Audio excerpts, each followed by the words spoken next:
ডাল কিন্তু আমি অনেকক্ষণ ফুটিয়ে নিয়েছি, ডালটা কিন্তু হয়ে গেছে। এখন আমি গ্যাসটা বন্ধ করে দেবো, একটু ঝোল ঝোল নামাবো, না হলে নামানোর পরে কিন্তু অনেকটাই টেনে যাবে, তো কেউ দেখেই বুঝতে পারবে না যে এটা হচ্ছে কাঁঠালের বিচি হচ্ছে ডাল।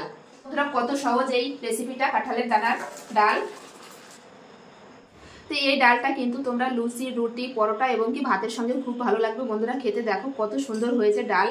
তোমাদের ঘরে যদি ডাল না থাকে, এখন তো কাঁঠালের সিজন, সবার ঘরেই কিন্তু কম বেশি কাঁঠাল আসছে, তো কাঁঠালের এই বিচি দিয়ে একবার হলেও বাড়িতে ট্রাই করবে, এইভাবে ডাল খুবই ভালো লাগে বন্ধুরা।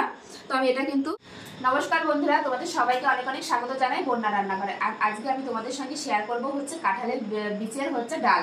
অনেকে খেয়েছো, আবার অনেকে কিন্তু খাওনি। একদম একটা নতুন একটা রেসিপি নিয়ে চলে আসলাম বন্ধুরা। প্রথম থেকে শেষ পর্যন্ত ভিডিওটি অবশ্যই দেখবে, আশা করি তোমাদের অনেক অনেক ভালো লাগবে বন্ধুরা। যে সকল বন্ধুরা নতুন ফেসবুক থেকে দেখলে অবশ্যই পেজটি ফলো করবে, আর ইউটিউব থেকে দেখলে অবশ্যই চ্যানেলটি সাবস্ক্রাইব করবে। তো চলো কিভাবে আমি এই কাঁঠালের দানার ডালটা তৈরি করি দেখতে থাকো।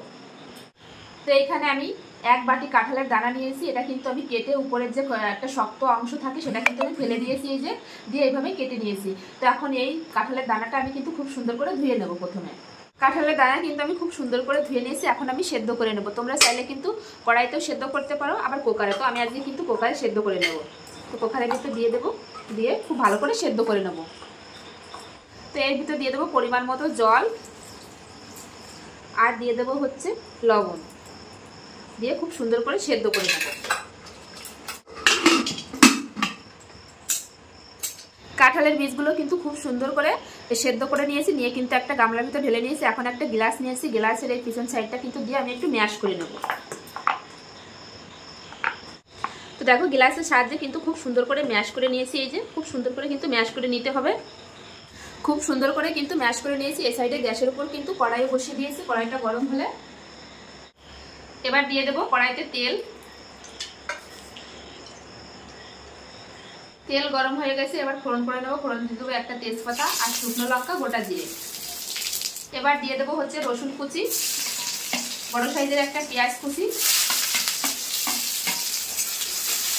পেঁয়াজ আর রসুনটা কিন্তু আমি একটু ভেজে নিয়েছি, এই যে হালকা লাল লাল করে। এবার দিয়ে দেবো হচ্ছে কাঁচা লঙ্কা চেরা, আর দিয়ে দেবো একটা টমেটো কুচি। ডালে কিন্তু একটু টমেটো দিলে খেতে কিন্তু খুবই ভালো লাগে। এবার দিয়ে দেবো 1 চামচ জিরে গুঁড়ো, দিয়ে দেবো হলুদ গুঁড়ো, আর দিয়ে দেবো স্বাদ অনুসারে লবণ। যেহেতু সেদ্ধ করার সময় আমি লবণ দিয়েছিলাম, এই জন্য সামান্য পরিমাণ দিয়ে দেবো একটু লবণ, দিয়ে খুব সুন্দর করে মশলাটা ভেজে নেব। মশলা কিন্তু আমি একটু ভেজে নিয়েছি, একদম কিন্তু গলিয়ে ফেলেছি, একটু গোটা গোটা ভাব আছে।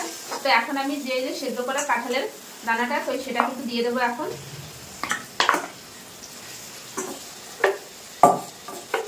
দিয়ে মশলার সঙ্গে কিন্তু একটু নেড়ে নেব। মশলার সঙ্গে কিন্তু কাঁঠালের বীজটা আমি কিন্তু খুব সুন্দর করে নেড়ে নিয়েছি। এবার দিয়ে দেবো পরিমাণ মতো জল। জল দেওয়ার পরে কিন্তু আমি খানিকক্ষণ ফুটিয়ে নেব। এখন